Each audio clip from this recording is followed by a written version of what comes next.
Utoya Massacre.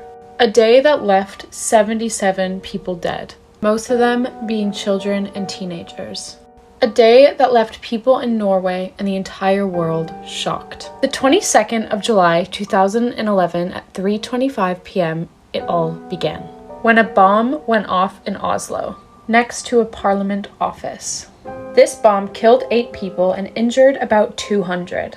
But little did they know this was just the beginning. Some even believe that this was a distraction for what was coming next. 5 p.m. on the same day, a man shows up on an island.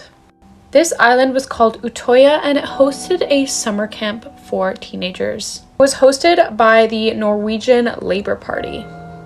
Around 600 teens were there that day. This man presented himself as a police officer doing a routine check since that bomb had just gone off. 2 instructors met him at the dock and they just wanted to confirm his identity, so they contacted the office on mainland. This is when they started getting suspicious of him and he immediately shot them both. This man was called Anders Breivik, a 32-year-old right-wing extremist, aka not a real police officer. He then made his way to the main camp and rounded up as many of the kids as he could. These kids were under the impression that he was just going to brief them about what had happened in Oslo and just make sure that they were safe on the island. And mind you, he was in a police uniform, like they trusted him. Once Anders had gathered enough kids, he just started firing at all of them. He was trying to kill as many as he possibly could. Some of the kids were able to run and hide and text people letting them know what was going on. It was said that this island was pretty small and that you could walk across it in only 10 minutes. Some kids jumped in the water and tried swimming away, some ran for their lives, some hid, and some of them didn't even have the chance to process it before they were shot. And obviously not all the kids at the camp were at that little meeting, so a lot of them just heard the noises and had no idea what was going on. They knew that something was happening that was bad and that they were shooting, but they had no idea what the context was, who he was. And so he would lure kids out of their hiding spots being like, oh, I'm an officer, I'm here to help you. And once they came out, assuming that they were safe, he would shoot them. It's just pure evil. 47 kids managed to barricade themselves in an abandoned cabin. Anders was using an automatic gun, and these kids in the cabin thought that there was multiple shooters because of how much he was shooting. This is nowhere near the end of the story. Stick around for part 2 to see what happened next. Part 2 of the Utoya Massacre. Back to the 47 kids that locked themselves in the cabin. Those poor kids waited in the cabin for 4 hours. Mind you, some of these kids had seen the shooter already, so they knew he was in a police uniform. And so when the actual police showed up, they were petrified. They thought they were gonna die. It must have been terrifying, but also a relief when they realized they were being saved. The whole mass shooting lasted an hour and a half. 69 kids died and 32 were injured. 2 of the youngest victims were only 14. At the time, this was the biggest attack to happen in Norway since World War II.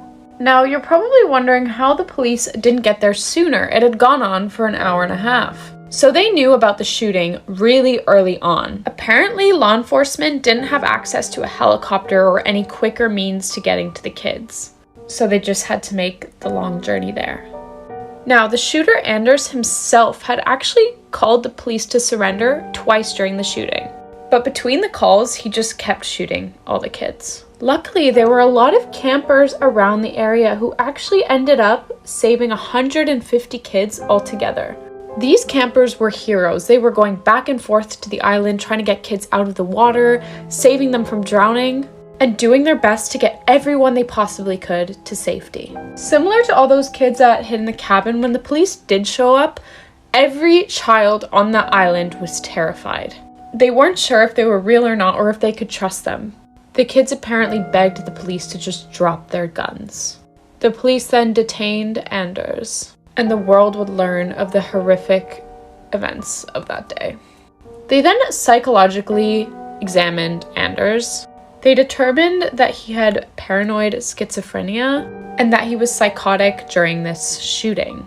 He was said to be criminally insane. This next bit kind of confuses me. A year later, they apparently re-examined him, and it was determined that he was actually sane. and so the courts ruled him as sane. This next part will probably infuriate you as much as it did me. Anders was only given 21 years in jail. In my opinion, not enough. This man killed 77 people, 69 of them being children, over politics. The entire event was simply politically motivated. It was also said that he joined a neo-Nazi group in prison. I just pray somehow he never gets out. He doesn't deserve to. Sending all my condolences to the families, and thanks for watching. How young is the world's youngest serial killer? 20? 18? Even 15? This age reveal at the end of the story will shock you. Amarjit Sada killed 3 people in separate incidences between 2006 and 2007, including 2 family members. This story takes place in India, and we're going to start in 2007 with a missing baby. A young woman had left her 6-month-old baby in the care of a primary school, and when she had come back, the baby was missing. Now, of course, immediately this baby's family was frantic, and they all began pointing fingers at one individual, Amarjit Sada. They're quoted as having said they knew he had a dark streak and he was not like the other boys his age. Villagers called the police and said, "You need to speak to this boy." And the police initially dismissed them, saying, "There's no way a boy that young is going to know anything about that missing baby." Ultimately, the police listened to the villagers and tried to speak with Sada, and his parents were hesitant to let him speak to the police. And the disturbing fact is, the reason the parents were hesitant to let their son speak to the police was because they already knew that the boy had killed his cousin and his baby sister. They didn't bother getting the police involved with that, even knowing what their son had done, because it was a family matter. But eventually, after pressure from the police, Sada's parents did let him speak to the police. And it was at this point that Amarjit Sada admitted to the police what he had done.